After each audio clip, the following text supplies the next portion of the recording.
In the first split second after the Big Bang, our universe went through a period of exponential expansion, known as inflation. But what if this wasn't the only patch of space-time to inflate? What if there were other regions expanding alongside ours, separate from and unaffected by our own? These other patches could have expanded in different ways, creating other universes with different physical properties. Different inflated fields could have created universes with different forces or constants. A constant that's slightly different would produce a universe that is subtly different. The strength of gravity might be weaker or stronger.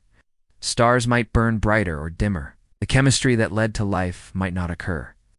Or if it did, the conditions for intelligent life might not be right. Our universe contains galaxies and people. That doesn't mean others couldn't contain black holes or dead stars, or maybe even civilizations more advanced than ours. Each would be a unique bubble in a vast foam of space, each governed by its own laws and constants. And put together, they'd form a multiverse. This is just one version of the multiverse, an eternal inflation. But there are many others, such as the many worlds interpretation of quantum mechanics, which posits that every time a quantum event is not measured, it splits the universe into new parallel worlds, each representing a different outcome. The most popular version of the multiverse comes from string theory. It proposes that the three dimensions of space are actually curled up at extremely small scales, along with one dimension of time.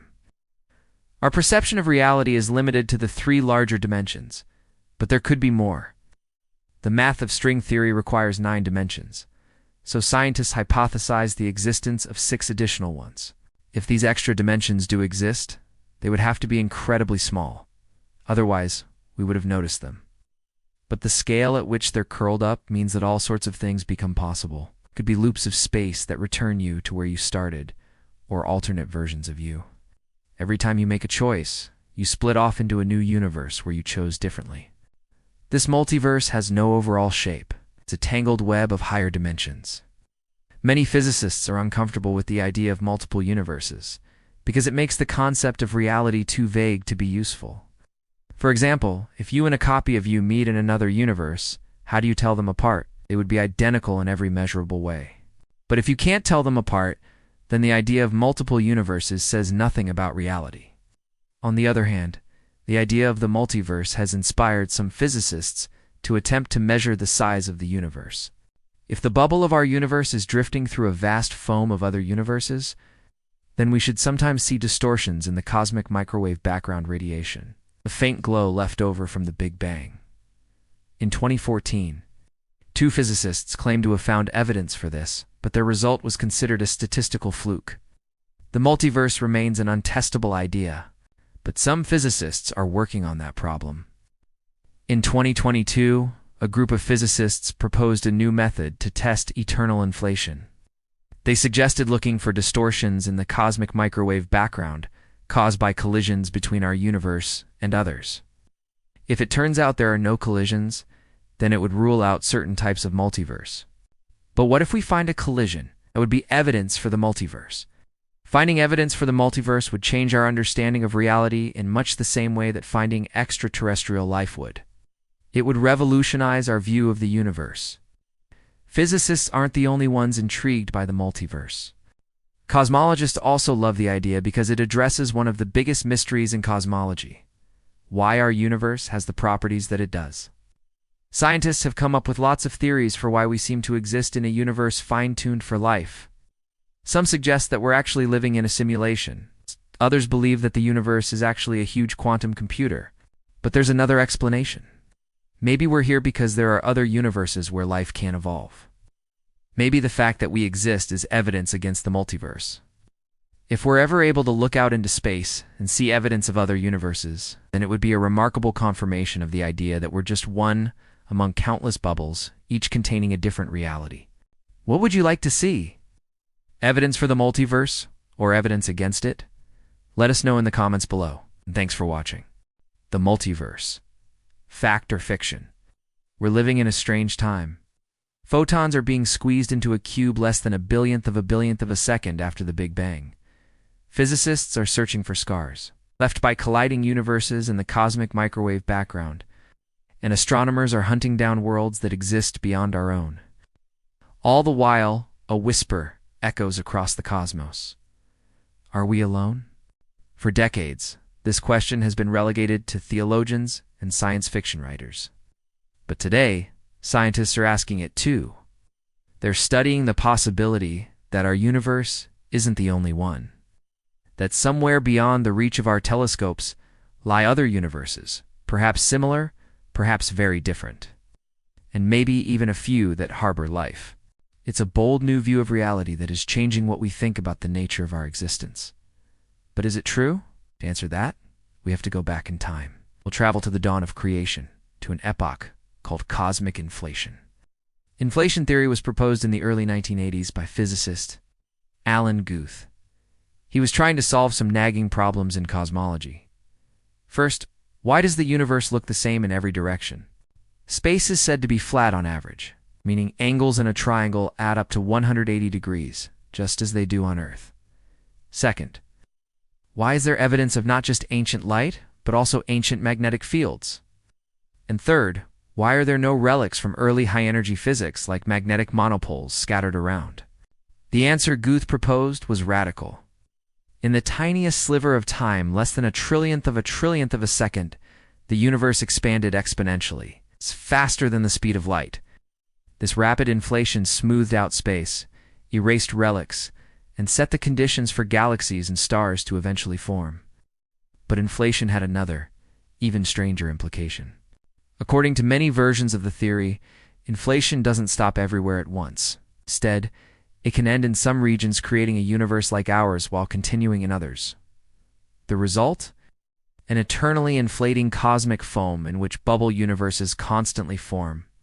Each bubble could be its own universe, possibly with different values of physical constants. One might have stronger gravity, another weaker. One might allow atoms and chemistry, while another might not form matter at all. Our universe would be just one bubble in this vast, ever-expanding sea. This idea is known as eternal inflation, and it is the first serious scientific framework suggesting that our universe is not alone. Yet, the mathematics of inflation doesn't stop there. Some models predict that these bubble universes could be truly infinite in number, each sealed off from the others by cosmic horizons. In most scenarios, direct travel between bubbles would be impossible. But at their boundaries, collisions might occur, cataclysmic events that could, in theory, leave traces in the cosmic microwave background radiation. In other words, if our universe ever collided with another, it may have left behind a subtle cosmic scara, faint but discoverable fingerprint of another reality. Oh. So from a theory originally designed to fix problems with the Big Bang, cosmologists stumbled onto something far bigger, a possible explanation for the existence of countless universes. This was the first spark of the multiverse debate, a concept born not from science fiction, but from the mathematics of cosmology itself. Eternal inflation is an idea whose time has come. Since Guth first proposed the concept in the 1980s, physicists have developed many variants of the theory. And over the past 2 decades, several experiments have begun to indirectly probe its validity. For instance, by measuring tiny temperature variations in the cosmic microwave background, scientists have confirmed that the early universe was smoothly inflating in every direction, just as inflation predicts. Other experiments are now searching for telltale signs of collisions between bubble universes. If they find them, that would strongly support not just inflation, but eternal inflation. While the jury is still out, researchers are moving forward with the assumption that the universe is indeed a bubbling cosmic foam. In some circles, this has led to speculation about parallel universes. There are good reasons for that. Some eternal inflation models have been used to explain the values of physical constants like the strength of gravity or the mass of particles. In such theories, there could be other universes where the constants have different values. It's not a big stretch to imagine universes where the laws of physics work differently. But despite this speculation, many cosmologists prefer to stay away from the multiverse. That's because eternal inflation makes no testable predictions about bubble collisions. Currently, scientists can only set upper limits on the frequency of collisions, and those limits are very conservative. For instance, one experiment called the Pierre Auger Observatory, which monitors the arrival directions of ultra-high-energy cosmic rays, has placed an upper limit on the collision rate of around 3 events per year. Over the course of 5 years, the observatory recorded 0. Of course, one can always argue that just because we haven't seen anything yet doesn't mean there's nothing there. But this argument ignores the fact that the larger the number of bubble collisions, the more background radiation they should produce. In other words, we should expect to see hints of collisions in places where we aren't looking for them. And in general, what we observe in the universe appears to be compatible with the idea that our bubble is the only one. If we were to find evidence of other universes, it would completely revolutionize our understanding of the cosmos. But until then, let's keep an open mind. Perhaps our universe is just a bubble in an eternal foam, or perhaps it's simply the only one that exists. As we continue our quest to unravel the mysteries of the multiverse, we must be prepared for any outcome. Let us know what you think in the comments below. Do you believe in the multiverse? What do you think? Is there another universe out there? Let us know your thoughts in the comments below. If you think you've got a lot of choices, consider the hypothetical. You could be standing in front of a cosmic buffet, an endless array of multiverses piled high, each as real or unreal as our own, each under its own physical laws. Is that crazy? Perhaps. But it's not much wilder than some of the ideas being taken seriously by physicists today. So get ready to serve yourself. It's time to explore the many faces of the multiverse. The sheer number of potential universes on offer today can be a bit overwhelming. So let's start with two familiar candidates, the infinitely large and the infinitely small. Both were born from solving Einstein's equations. That's the good news. The bad news is they have a few problems. Let's begin with the big one, the ever-inflating cosmos. According to the best evidence we have, our universe began with a bang and has been expanding ever since. Inflationary theory says the early universe expanded exponentially, smoothing out wrinkles in space and giving rise to the large-scale structures we see today. But the model also demands a special field known as the inflaton. As the universe expands, this field rapidly loses energy, triggering the start of ordinary matter and the formation of atoms. But once inflation ends, the inflaton field settles down into a stable state. It rolls down the lowest energy path available to it, kind of like a ball rolling into a valley. Except unlike a ball, which can roll out again, the inflaton doesn't have that option. Once it reaches the bottom, it stays there. According to the math, it's stuck in one of many possible configurations, each corresponding to a vacuum state with different properties. And here's where things get weird. To accommodate these different vacuum states, the inflaton field must separate into bubbles. Each bubble has its own vacuum conditions. The bubbles expand outward, pushing against each other with tremendous force. And when they collide, the newly created inflaton particles rain out of existence. What happens inside a bubble depends on exactly what kind of vacuum state it settles into. One might support planet formation, another might snuff it out before stars ignite. In this scenario, the only reason we find ourselves in a life-permitting bubble is if our solar system happened to form within one of the lucky ones. But this raises a question. How many types of bubbles are there? Well, potentially infinite. Each type arises from the inflaton field settling into a different minimum energy state. Hence, our universe is really just one bubble in an infinite multiverse. Each bubble with its own laws of nature, potentially teeming with its own life forms. Now, although inflationary theory was originally proposed to explain away some of the fine-tuning problems we discussed earlier, it only makes sense if we assume that our universe is just one of many bubbles. If it's the only one, we run into the same old fine-tuning problem. It's just like the string landscape. The bubble multiverse is a powerful explanation, but it relies heavily on anthropic reasoning. Our existence is either a fluke, or else life is bound to emerge wherever you look. But it's not the only way to cook up a multiverse. Let's turn now to the infinitely small, where a different kind of breakdown is happening. Quantum mechanics tells us that at the smallest scales, particles can be in two places at once, spinning up and down, both possibilities existing in a wave of probabilities. But this behavior changes as soon as we try to measure a particle's properties. Then those probabilities collapse, leaving us with a definite answer. In this bizarre world, particles go from fuzzy possibilities to crisp realities. Does this happen to all the particles all the time? No. It happens only when we look. At least that's the everyday story. But delve deeper into quantum mechanics and you find that this act of observation is actually more nuanced than you might expect. To understand why, let's look at a single atom. Electrons orbit the nucleus in quantized energy levels, like rungs on a ladder. But sometimes electrons jump to higher rungs after absorbing energy. Now, when this happens, a wave function describing the electron's location and momentum spreads out over multiple levels. It encompasses many possibilities.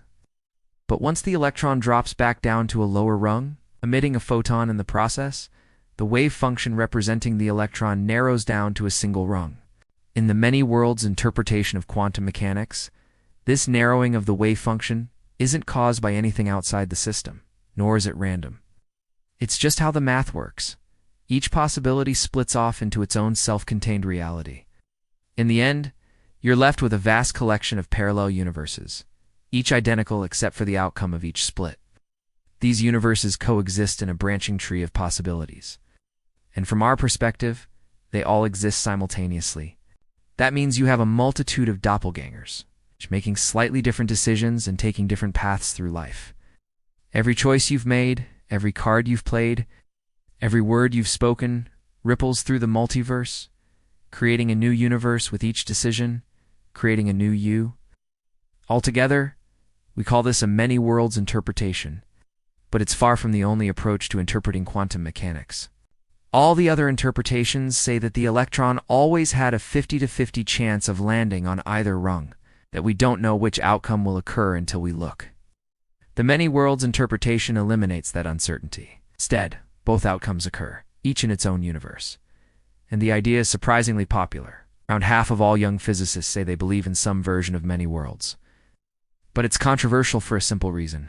Physicists can't see these alternate universes. They can only infer their existence indirectly by looking at how particles behave.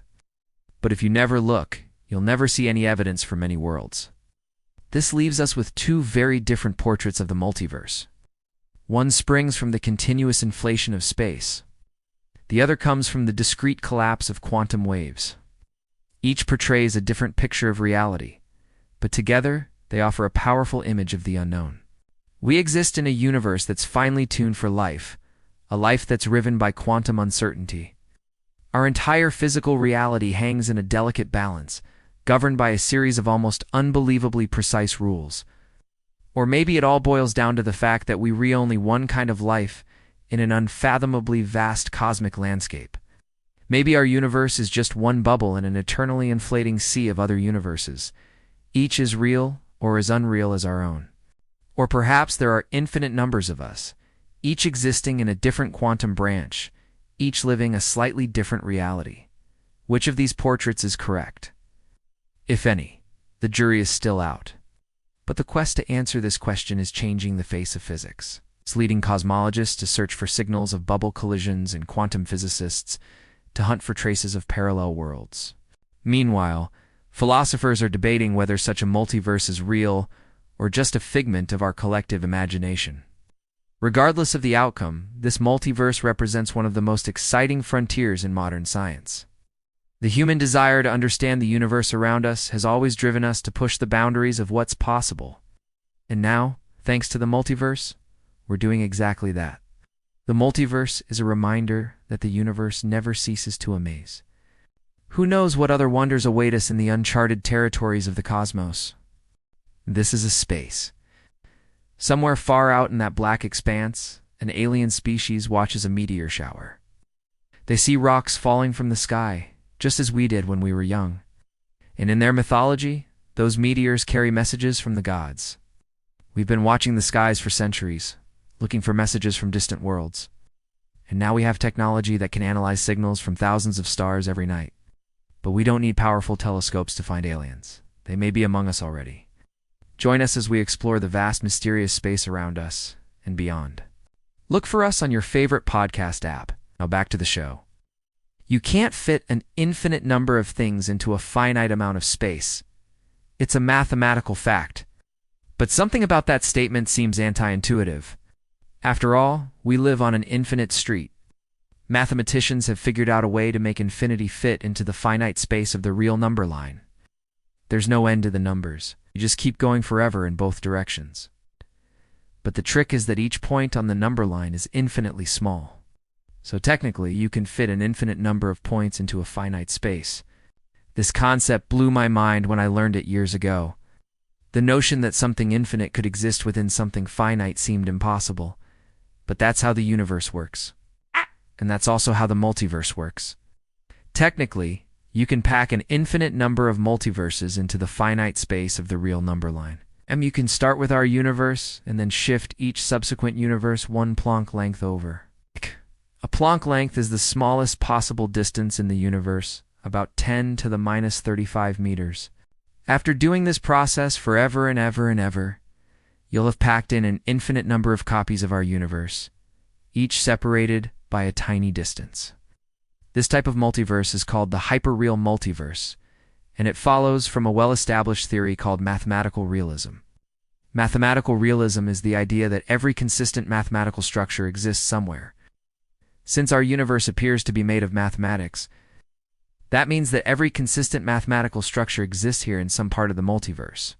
Now, you may be thinking that packing in an infinite number of multiverses doesn't leave any room for other universes. But that's not necessarily the case.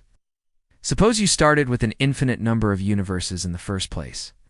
Then you could go ahead and shift them around, but there would still be infinite universes left over. Physicists refer to this as a countable infinity.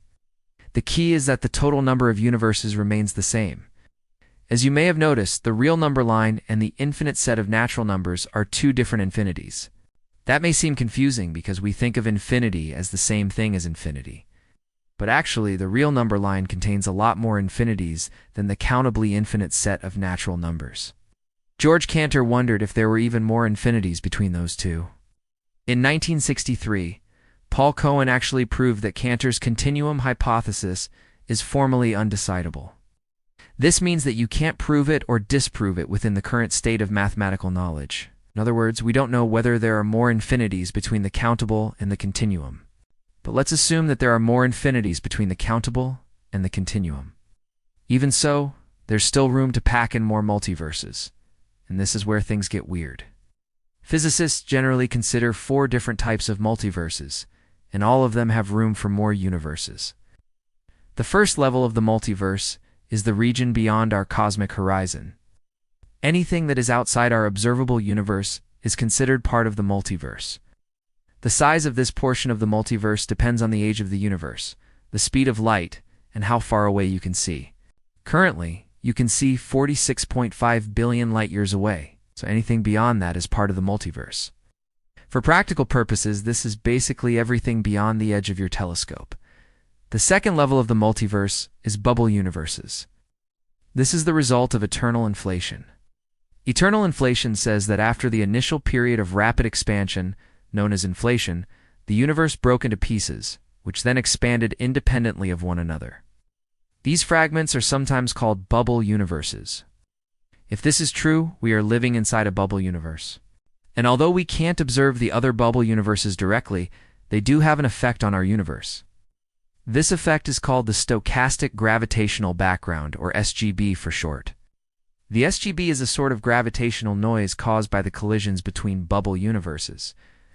Physicists have developed various methods to detect the SGB, and several experiments are underway to try to find it. The third level of the multiverse is the many worlds of quantum mechanics. According to standard interpretations of quantum mechanics, the only possible outcomes of an experiment are those that are predicted by the mathematics. However, the mathematics also says that until a measurement is made, all possible outcomes exist in a superposition. This is often described as a wave function. Once a measurement is made, the wave function collapses, and one outcome is selected. The many worlds interpretation of quantum mechanics rejects the collapse postulate. Instead, it says that all possible outcomes actually occur, but in different universes, which branch off from one another like the many worlds of science fiction. The fourth level of the multiverse is higher dimensions. This version of the multiverse comes from string theory, which posits that our universe has more than the 3 spatial dimensions that we experience. String theorists believe that there are 6 additional dimensions curled up so tightly that we can't see them. These extra dimensions can vibrate, and the different vibrations give rise to the different particles and forces of nature. This leaves us with the 4 dimensions we experience. But the higher dimensions could have other universes in them.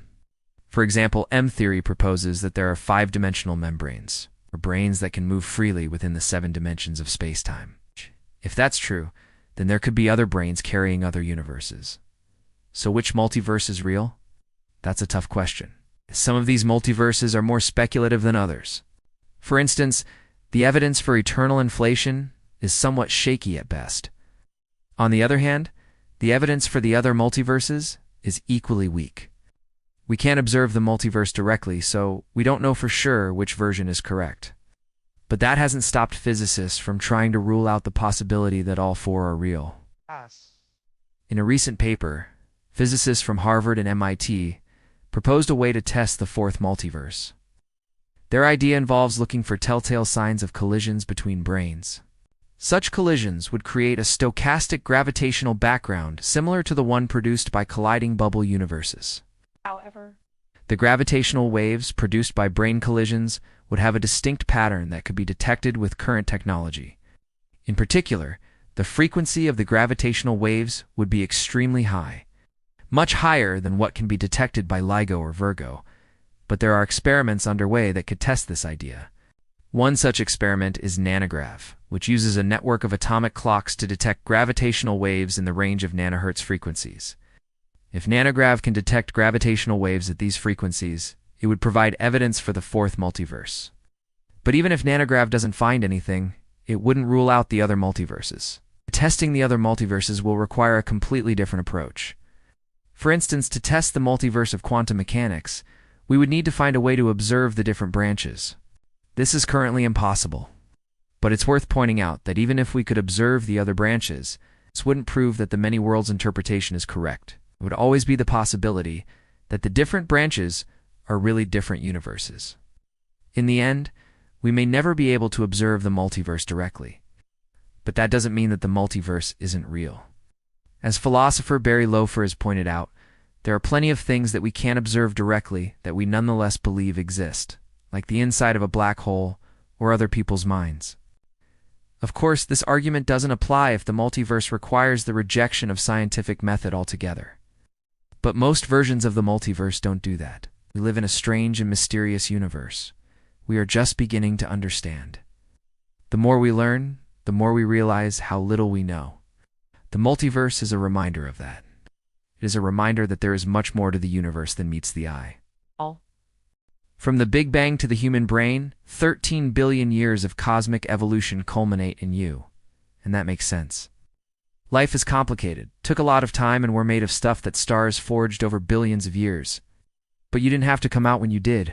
Could have been born days, months, or years before or after you were. For that matter, you could have been born anywhere. Let's zoom out for some perspective. Here's Earth. Here's the solar system. Here's the galaxy, and here's the observable universe. Your home planet is about halfway out from the galactic core. If you were born somewhere else, you wouldn't be here at all. Let us start by considering what might have stopped you getting here from out near the edge of the galaxy. A typical spiral galaxy like ours has 2 main components: a flat disk with spiral-shaped arms and a bulging central sphere called the bulge. Most of the stars are born in the disk, but over time some migrate into the sphere. As a baby star forms, it's kicked around by its neighbors until it settles into an orbit. If you were born further in the disk, you might have ended up with a different star as your sun. There are more low-mass stars like red dwarfs in the disk than in the bulge. Our sun is a medium-mass star. A red dwarf is smaller and cooler.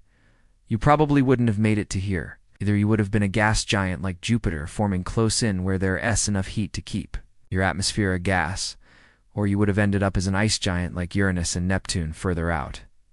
Now consider the opposite situation. If you were born closer to the center, you might have found yourself locked in a tight orbit around a black hole. Most big galaxies have one of those at their center. If you were born in the bulge, you might have ended up as a burnt-up cinder of rock and dust after getting too close to your sun. There's also the possibility of having been ejected from the galaxy completely. If you were born in a tight cluster of stars, you might have been nudged by a close encounter with another star, ending up drifting alone through intergalactic space. But let's say you were born on Earth. The conditions that allowed life to evolve here are extremely delicate. It's not just that we're in the habitable zone of our solar system. Other things had to go our way too. The sun's nuclear fuel supply had to be just right. We'd die in a flash flood. If it burned hotter and faster, if it burned slower and cooler, the oceans would freeze over. The formation of our solar system had to be just right, too. If Jupiter hadn't migrated inwards, the Earth could have been hit by a massive asteroid. A few other lucky breaks, and you end up here. It's hard to overstate how improbably fine-tuned our world seems. There are just so many numbers that need to be just right for us to be here. Let's take gravity, for example. Gravity determines how atoms bond together and whether planets stay in orbit around their suns. The strength of gravity depends on the mass of the objects exerting it and how far away they are. Each planet's gravity pulls on every other body in the solar system. All these factors combine to determine where each object ends up. If gravity were a little stronger or weaker, Earth would end up in a very different place. And then there's the cosmological constant. That's a property of space itself. The constant determines how fast the universe expands. If the expansion sped up, Earth might never have formed. If it slowed down, the universe would have collapsed before we had a chance to get here. There are plenty of other constants that could have turned out differently too, like the strong nuclear force, which determines how tightly atomic nuclei bind together. If it were stronger, stars would run out of fuel quickly. If it were weaker, they wouldn't burn brightly enough to produce heavier elements. Some scientists and philosophers argue that we shouldn't be surprised by the fine-tuning because it isn't necessary for life as we know it. Otherwise, we wouldn't be here to observe it. They call this anthropic reasoning. But that leaves another question unanswered.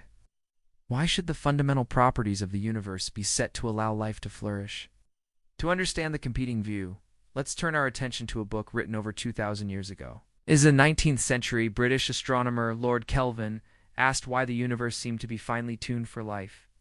He imagined the physical laws as a clockmaker who wound the universe up and started it ticking. Others saw signs of design in the complexity of living organisms. Living things seemed so intricate and perfect that many concluded they must have been designed by an intelligent creator. Over time, that idea came to be known as the God of the Gaps argument. Whenever science fails to explain something, it fills in the gap with the idea of divine intervention.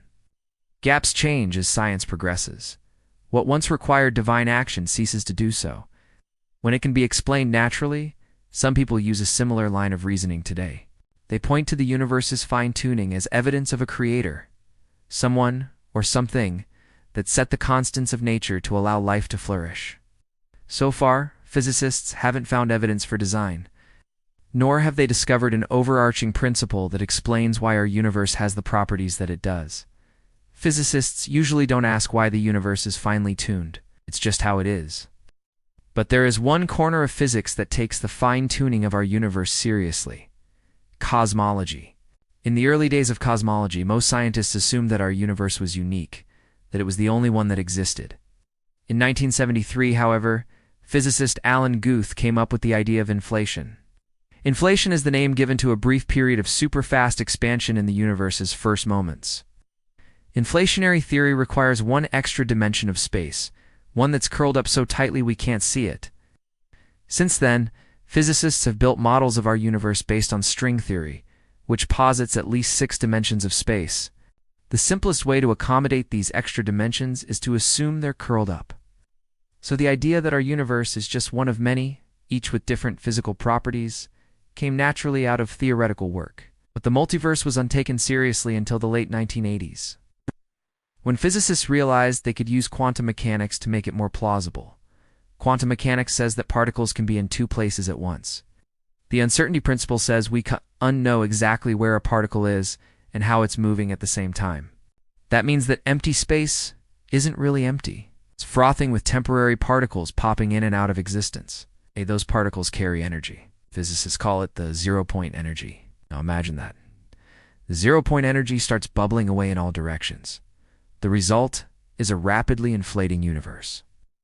In the first tiny fraction of a second, our universe doubles in size 26 times.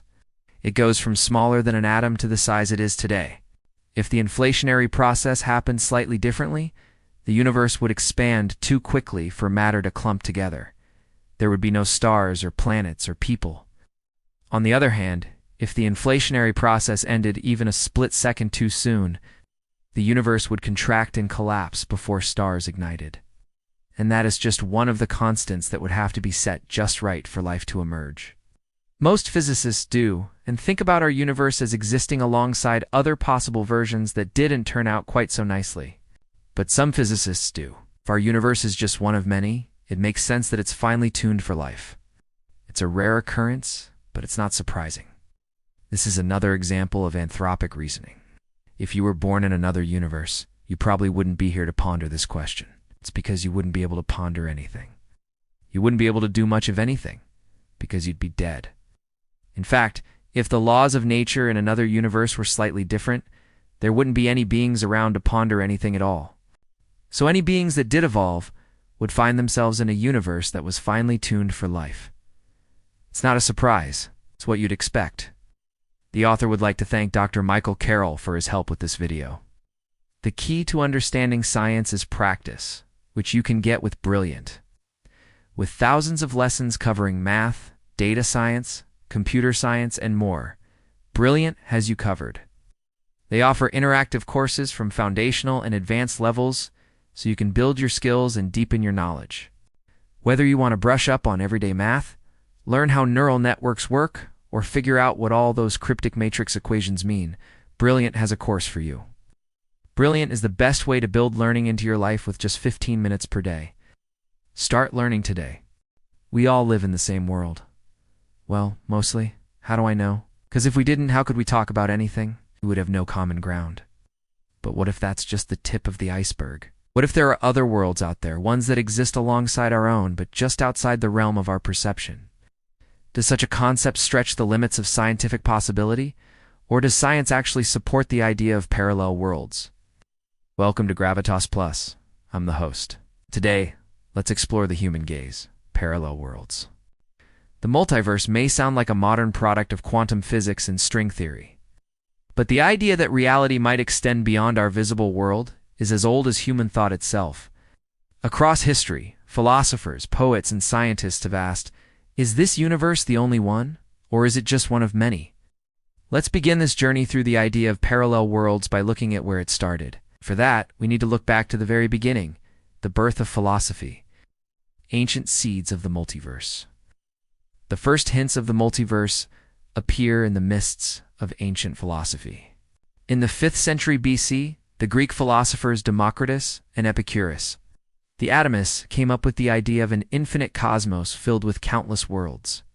They believed that everything in the universe was made of tiny, indivisible particles called atoms, and these atoms were eternal and moved in a void. According to their view, these atoms were in constant motion, combining and recombining in an infinite variety of ways.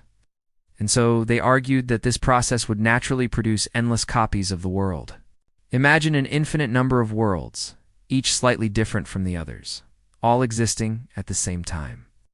Some worlds might be exactly like ours, while others would be radically different.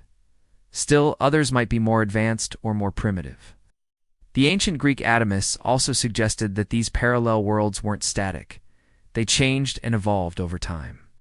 Just as our world is constantly changing, so too are these other worlds. But here's the catch. You and I can never see these parallel worlds because they exist outside our perception, hidden from view. But they are real nonetheless, simply because of the way the atomists think the world works. This idea was also put forward independently in ancient India. Hindu cosmology includes a concept of multiple universes. In this tradition, these universes are cyclical. They go through periods of creation and destruction. Different universes are overseen by different deities, and they exist beyond the reach of our normal perception. So we get glimpses of these parallel universes in Hindu mythology, but they are rarely given a lot of attention. That's because they are a bit too fantastical to be taken seriously. However, the Greeks were onto something. Their ideas might sound strange to us now, but they were pretty radical for their day. The ancient Greek philosophers were trying to explain the world without relying on gods or supernatural beings. That was a big deal, the Copernican shock. For many years after the ancient Greeks, the idea of parallel worlds remained somewhat dormant. People largely accepted the idea that our world was all there was. However, during the Renaissance, the Copernican revolution completely changed the way we understand the universe. Nicolaus Copernicus proposed that the Earth revolved around the Sun, not the other way around. This turned our world upside down. No longer were we at the center of creation. We were just a small planet orbiting an average star. Once the heliocentric model of the solar system became widely accepted, the idea of parallel worlds began to emerge again. People started to wonder if there were other planets out there that had their own versions of life and their own versions of the universe. But the Copernican revolution wasn't just a change in perspective. It was a paradigm shift. It made people realize that we don't necessarily occupy a special place in the universe. It paved the way for the idea that there could be other universes alongside ours. Each of these universes could be unique, containing its own laws of nature and its own forms of life. Imagine a universe where gravity works differently. Planets might not form stable systems or orbit stars. In another universe, the chemical elements might be arranged differently, affecting how life develops. Our own universe seems finely tuned for life as we know it. But if there are many universes, why should ours be so special? If there are other universes out there, they might have different versions of life that we can't even imagine. This idea is a natural extension of the heliocentric model. Just as the Earth isn't the center of the solar system, it may not be the center of the universe either, but there's a problem. Even though people started imagining parallel universes, there was no scientific basis for it. It was still considered a fantasy. That wouldn't change until the 20th century. The birth of scientific parallel worlds. In the 20th century, things changed dramatically. We developed new theories that allowed us to explore the universe in ways that were previously unimaginable. Albert Einstein's theory of general relativity showed that the universe could be dynamic, could expand, contract, or even have curved higher dimensions. And then there's quantum mechanics, which added another layer of complexity to the picture. It showed that the universe could exist in multiple states at once.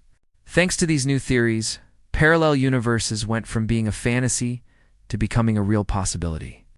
Einstein's general relativity provided the first scientific basis for talking about parallel worlds. One of the solutions to his equations allows for multiple disconnected spacetimes. Imagine several bubbles, each containing its own universe. These universes could be completely separate from each other. Each bubble could have its own set of physical laws and constants.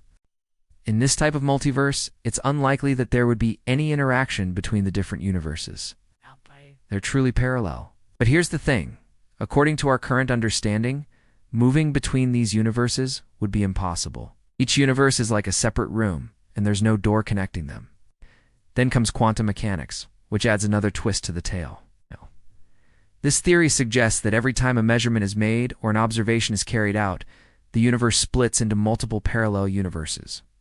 This is often called the many worlds interpretation of quantum mechanics. According to this view, there are countless parallel universes, each representing a different outcome of every possible quantum event. So in one universe, a quantum event might lead to a split that causes the universe to diverge in some major ways. In another universe, a different outcome could lead to an entirely different set of physical laws. Now, the idea of parallel universes arising from quantum events is still highly debated within the scientific community. Not everyone agrees that it's a valid interpretation of quantum mechanics. But nonetheless, it's had a significant impact on our thinking about the nature of reality.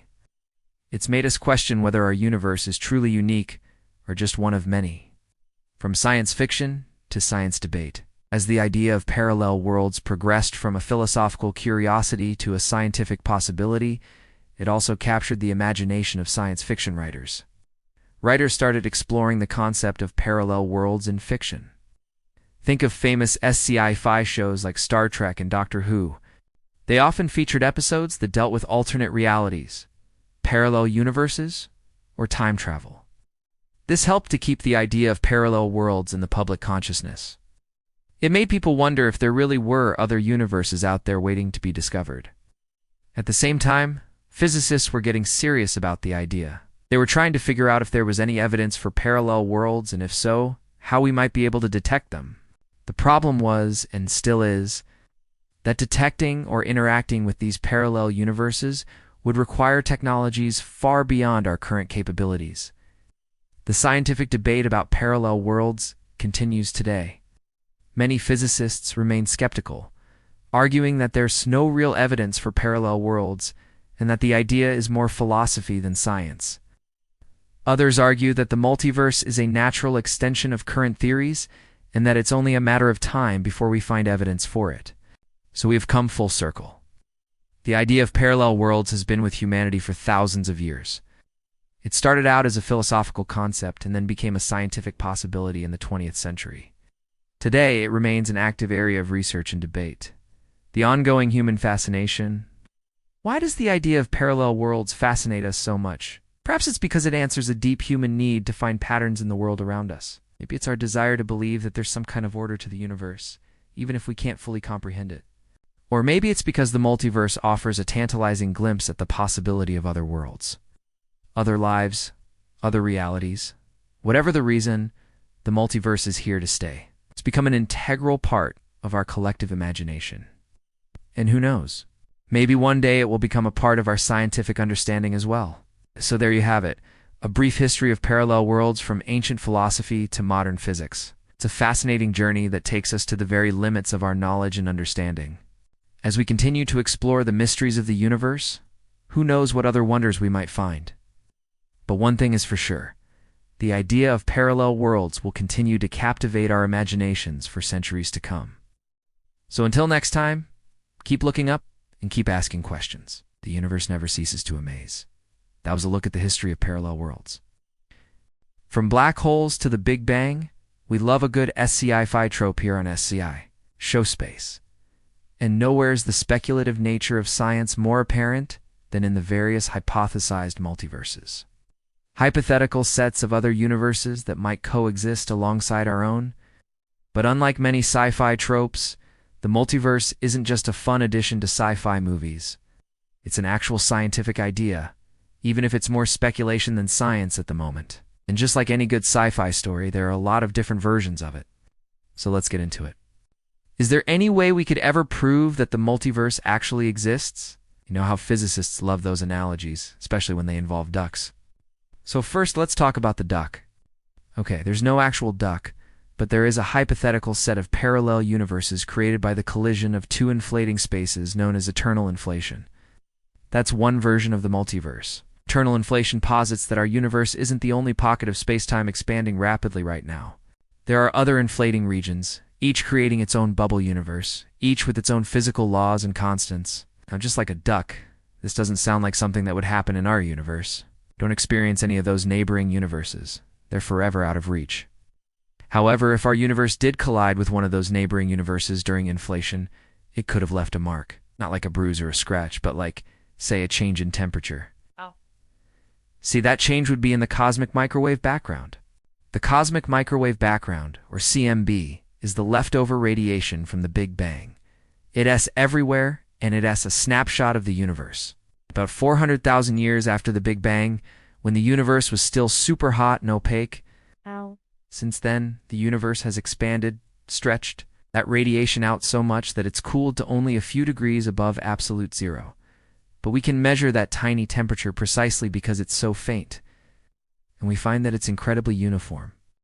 Any variation in temperature in different parts of the sky reveals something about the distribution of matter around us.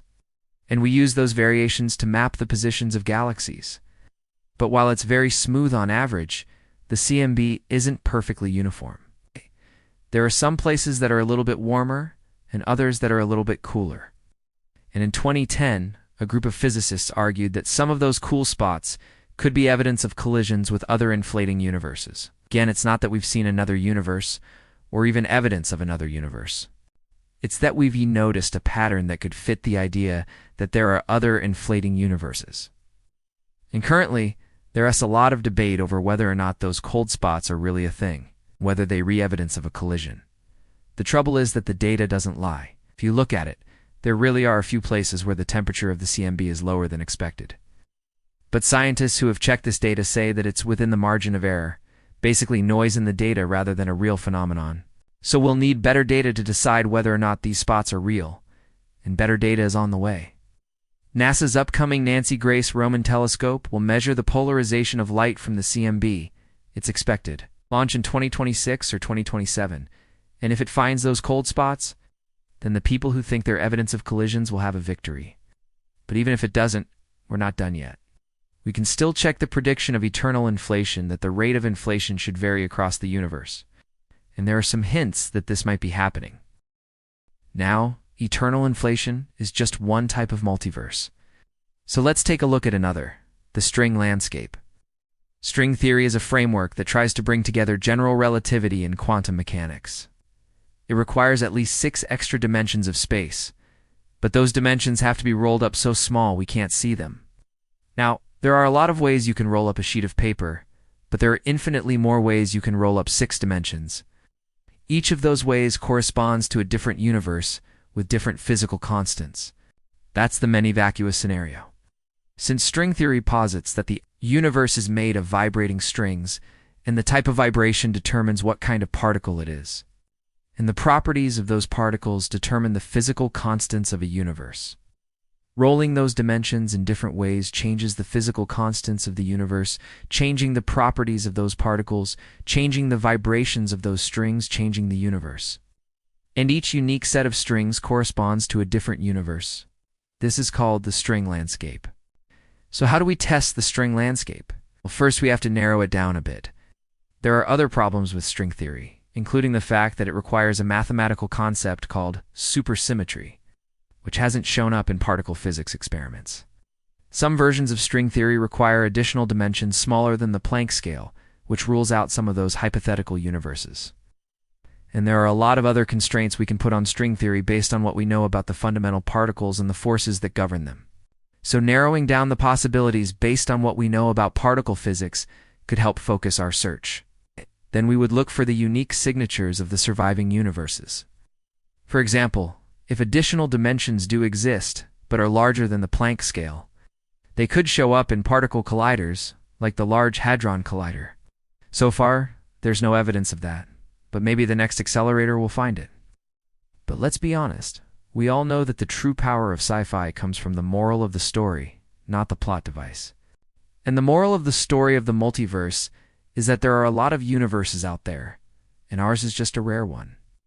Our particular set of physical constants and laws is an extremely unlikely set of circumstances. Take the strength of gravity or the mass of the Higgs boson, tweak either one and life as we know it couldn't exist. The anthropic principle says that if life is required for those particular values, then the universe must somehow select for those values. But multiverse theory suggests a different solution. Life is possible in many universes, but most of those universes don't have life because the conditions aren't suitable for it. So our existence isn't a special fluke, it's statistically probable. We're just here because a lot of other universes didn't end up with life. And that brings us to the ultimate question. How do we test the multiverse? Can't go out and observe another universe, at least not directly. So you have to look for clues, either by finding evidence that the multiverse exists indirectly, or by showing that it's mathematically necessary. Which brings us back to the duck. The issue with inferring the existence of other universes is that they're often unobservable. So the evidence for them is often indirect and often weak. Scientists typically use Occam's razor to argue that it's easier to attribute unusual results to experimental errors rather than to the multiverse. When you have two competing hypotheses, simpler explanations are generally preferred until more evidence can be gathered. Basically, if you want to invoke the multiverse to explain something, you'd better have a good reason. However, that doesn't mean that multiverses are unscientific, which is a common criticism. To critics, the multiverse is just a collection of metaphysical ideas. It's a new type of alchemy, an attempt to turn lead into gold. Except instead of turning lead into gold, you're turning math into reality. But proponents of the multiverse argue that these criticisms misunderstand what science is. We can't test the Big Bang or atoms directly either. We infer their existence based on the behavior of things we can observe. So why should the multiverse be different? Yes, we can't observe the multiverse directly, but we can look for the evidence of it. And if we find enough evidence, we can choose to believe in it. Science is about finding the best explanation for the evidence, not about waiting for direct proof. So maybe the multiverse is out there. There are other universes that have slightly different laws of physics or never had. Big Bang or had one long before ours did. Maybe there are other universes that are full of intelligent alien life. Or maybe there are other universes that are full of ducks. Because if you think about it, ducks are pretty improbable too. Maybe they came from another universe. For more information, check out this playlist. And thanks for watching Show Space.